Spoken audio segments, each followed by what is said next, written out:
Pupurihin ka, O Diyos. Ang aming alay ay pagsamba,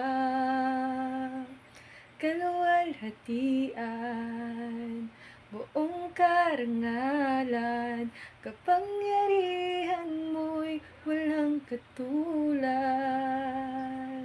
Ikaw ang tunay na Diyos, ika'y walang katulad, ika'y nag-iisa, ikaw lamang, wala nang iba.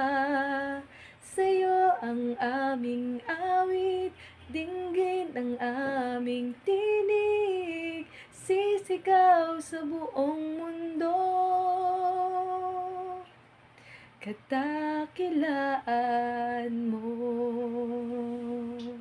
Grabe yung kanta na yun, no? Hindi siya naluluma para sa akin.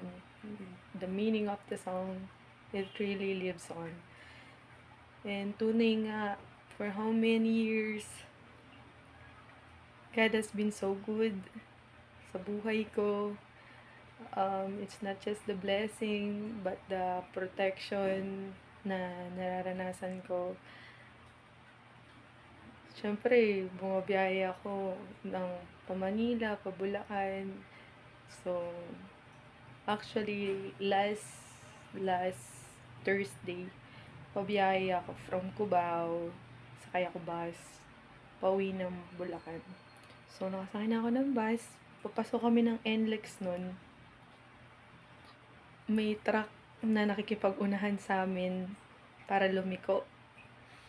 So, yung moment na yun, akala ko mamamatay ako kasi nakapasok na yung bus namin, kalahati na ng bus namin yung nakaliko. Tapos may truck na ang bilis magpatakbo. Alam mo yung ako ay nandun sa may window side nung bus. Tapos nasa harap ko na yung ulo nung truck. We almost got hit. And natulala na lang ako kasi alam mo yun, nagasgas na. Almost, ayun na yung side mirror ng truck. Alam mo yung truck, 10-wheeler na truck. Sa harap na nung bus namin.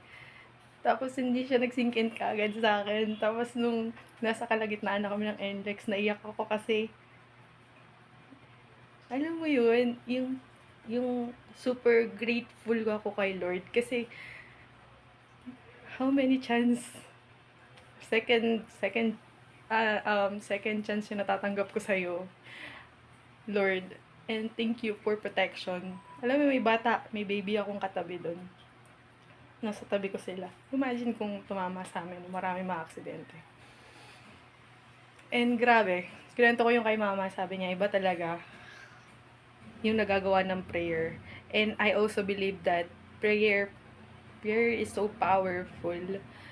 And when we pray, the hands of God is moving. So, on that time, I really praise God sa protection na ginawa niya sa amin. We almost got hit. But, yes, I'm speaking in front of this video and this phone. And talagang mabuti ang Diyos.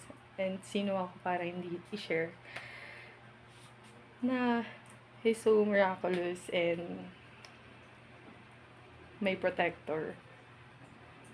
Yan, thank you kasi yan, there's another chance to share His goodness sa ibang tao. And I hope after watching this, na-realize sana natin na this life is so important na makilala natin si Lord kasi after this, makilala natin, magkaroon tayo ng relationship sa Kanya. Because after this, that would be the time that we are going to be judged. Ayan.